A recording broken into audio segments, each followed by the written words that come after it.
आशुतोष शशांक शेखर चंद्रमौलि चिदंबरा कोटि कोटि प्रणाम शंभु कोटि नमन दिगंबरा। ओम नमः शिवाय। महाशिवरात्रि की अत्यंत पावन और दुर्लभ कथा। पूर्व काल में चित्रभानु नामक एक शिकारी था। वह जानवरों की हत्या करके अपने परिवार को पालता था।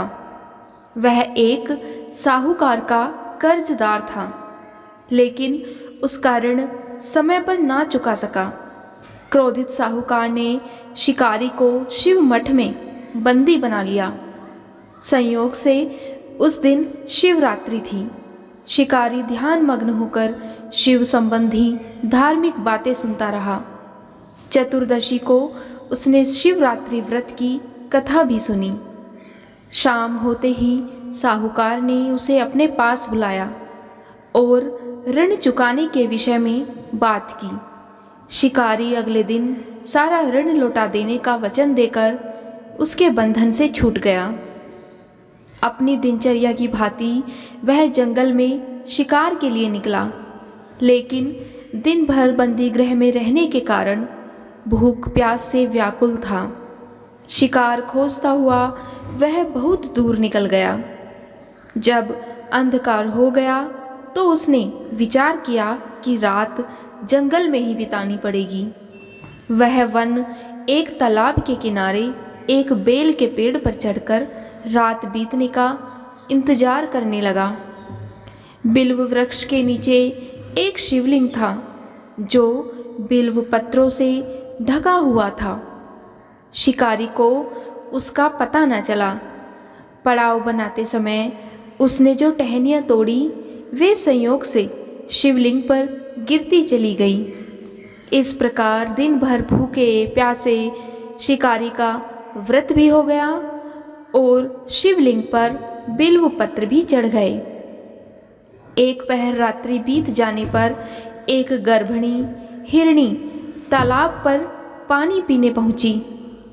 शिकारी ने जैसे ही उसे देखा तो अपने धनुष पर तीर चढ़ाकर जो ही प्रत्यंचा खींची। हिरणी बोली कि मैं गर्भिणी हूँ और शीघ्र ही प्रसव करूँगी। तुम एक साथ 2 जीवों की हत्या करोगे, जो ठीक नहीं है। मैं बच्चे को जन्म देकर शीघ्र ही तुम्हारे समक्ष प्रस्तुत हो जाऊंगी, तब तुम मुझे मार लेना। शिकारी ने उसकी बात सुनकर अपने धनुष की प्रत्यंचा ढीली कर दी और हिरणी जंगली झाड़ियों में लुप्त हो गई। प्रत्यंचा चढ़ाने तथा ढीली करने के वक्त कुछ बिल्वपत्र अनायास ही टूटकर शिवलिंग पर गिर गए। इस प्रकार उससे अनजाने में ही प्रथम प्रहर का पूजन संपन्न हो गया। कुछ ही देर बाद एक और हिरणी उधर से निकली। शिकारी की प्रसन्नता का ठिकाना नहीं रहा। जैसे ही हिरणी उसके समीप आई, उसने धनुष पर बाण चढ़ाया। तब शिकारी को देखकर हिरणी ने विनम्रतापूर्वक उससे निवेदन किया कि हे शिकारी, मैं थोड़ी देर पहले ऋतु से निर्वृत्त हुई हूँ। कामातुर मैं विरहिणी हूँ, अपने प्रिय की खोज में भटक रही हूँ। मैं अपने पति से मिलकर शीघ्र ही तुम्हारे पास आ जाऊंगी। इस प्रकार उसकी बातें सुनकर शिकारी ने उसे भी जाने दिया। 2 बार शिकार को खोकर जब उसका माथा ठनका तो वह चिंता में पड़ गया। रात्रि का आखिरी पहर बीत रहा था। इस बार भी धनुष से लगकर कुछ बेलपत्र शिवलिंग पर जा गिरे तथा दूसरे प्रहर की पूजा भी उससे संपन्न हो गई। तभी एक अन्य हिरणी अपने बच्चों के साथ उधर से निकली। शिकारी के लिए यह स्वर्णिम अवसर था। उसने अपने धनुष पर तीर चढ़ाने में जरा भी देर नहीं लगाई। वह तीर छोड़ने ही वाला था कि हिरणी बोली, हे शिकारी, मैं इन बच्चों को इनके पिता के हवाले करके लौट आऊंगी। तुम इस समय मुझे मत मारो। उसकी बात सुनकर शिकारी हंसा और बोला कि सामने आए शिकार को ऐसे ही छोड़ दूं। मैं इतना मूर्ख नहीं हूँ। इससे पहले मैं 2 बार अपना शिकार खो चुका हूँ। मेरे बच्चे भूख प्यास से व्यग्र हो रहे होंगे। उसके उत्तर में हिरनी ने कहा कि जैसे तुम्हें अपने बच्चों की ममता सता रही है, ठीक वैसे ही मुझे भी है। हे शिकारी, मेरा विश्वास करो, मैं इन्हें इनके पिता के पास छोड़कर तुरंत लौटने की प्रतिज्ञा करती हूँ। इस तरह से हिरनी का दुख भरा स्वर सुनकर शिकारी को उस पर दया आ गई। उसने उस मृगी को भी जाने दिया। शिकार के अभाव में तथा भूख प्यास से व्याकुल शिकारी अनजाने में ही बेल वृक्ष पर बैठा बेल पत्र तोड़ तोड़ कर नीचे फेंकता जा रहा था। जब पौ फटने को हुई तो एक हष्ट पुष्ट मृग उसी रास्ते पर आया। शिकारी ने सोच लिया कि इसका शिकार तो वह अवश्य करेगा। शिकारी की तनी प्रत्यंचा देखकर मृग विनीत स्वर में बोला, हे शिकारी, यदि तुमने मुझसे पूर्व आने वाली 3 मृगियों तथा छोटे छोटे बच्चों को मार डाला है तो मुझे भी मारने में विलंब न करो, ताकि मुझे उनके वियोग में एक क्षण भी दुख ना सहना पड़े। मैं उन हिरनियों का पति हूँ। यदि तुमने उन्हें जीवन दान दिया है तो मुझे भी कुछ क्षण का जीवन देने की कृपा करो। मैं उनसे मिलकर तुम्हारे समक्ष उपस्थित हो जाऊंगा। मृग की बात सुनते ही शिकारी के सामने पूरी रात का घटना चक्र घूम गया। उसने सारी कथा मृग को सुना दी। तब मृग ने कहा, मेरी 3 पत्नियां जिस प्रकार प्रतिज्ञाबद्ध होकर गई हैं, मेरी मृत्यु से अपने धर्म का पालन नहीं कर पाएंगी। अतः जैसे तुमने उन्हें विश्वास पात्र मानकर छोड़ा है, वैसे ही मुझे भी जाने दो। मैं उन सब के साथ तुम्हारे सामने शीघ्र ही उपस्थित होता हूँ। इस प्रकार शिकारी ने उसे भी जाने दिया। इसी तरह से सुबह हो गई। उपवास, रात्रि जागरण तथा शिवलिंग पर बेलपत्र चढ़ने से अनजाने में ही पर शिवरात्रि की पूजा शिकारी से पूर्ण हो गई। अनजाने में ही की हुई पूजा का परिणाम उसे तत्काल मिला।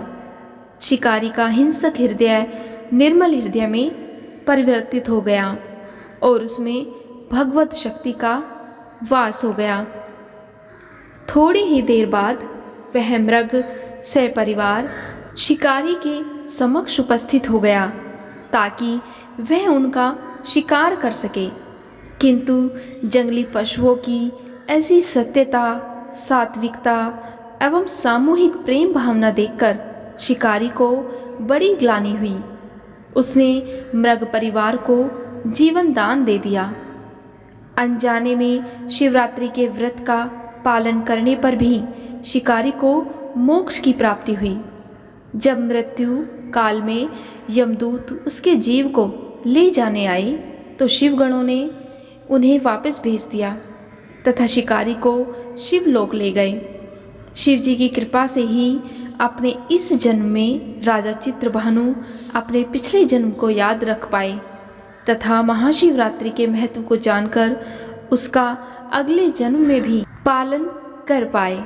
शिकारी की कथा के अनुसार महादेव तो अनजाने में किए गए व्रत का भी फल दे देते हैं, पर वास्तव में महादेव शिकारी की दया भाव से प्रसन्न हुए। अपने परिवार के कष्ट का ध्यान होते हुए भी शिकारी ने मृग परिवार को जाने दिया। यह करुणा ही वस्तुतः उस शिकारी को उन पंडित एवं पुजारियों से उत्कृष्ट बना देती है जो कि सिर्फ रात्रि जागरण, उपवास एवं दूध, दही, बेलपत्र आदि द्वारा शिव को प्रसन्न कर लेना चाहते हैं। इस कथा में अनजाने में हुए पूजन पर विशेष बल दिया गया है। इसका अर्थ यह नहीं कि शिव किसी भी प्रकार से किए गए पूजन को स्वीकार कर लेते हैं।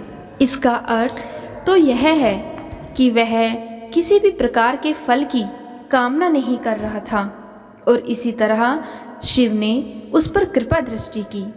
उसने मृग परिवार को समय एवं जीवन दान दिया, जो कि शिव पूजन के समान है। शिव का अर्थ ही कल्याण होता है। उन निरीह प्राणियों का कल्याण करने के कारण ही वह शिव तत्व को जान पाया तथा उसका शिव से साक्षात्कार हुआ। हमारे पुराणों में 4 प्रकार के शिवरात्रि पूजन का वर्णन है।